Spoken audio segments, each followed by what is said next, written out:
अस्सलाम वालेकुम गाइस। ये छोटे से बच्चे ने बनाया है और ये आग जलती है। बोतलों की मदद से बनाया है।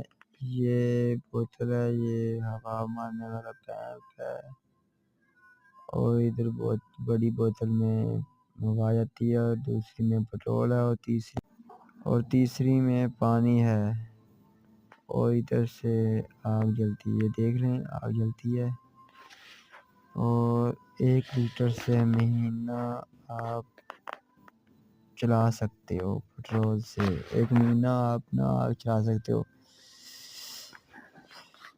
ये बहुत अच्छा है। ये छोटे से बच्चे ने बनाया है, बहुत अच्छी तरीके से बनाया है। ज़ेन लगाया उस लड़के ने, पेट्रोल की और मदद से कमाल कर दी यार।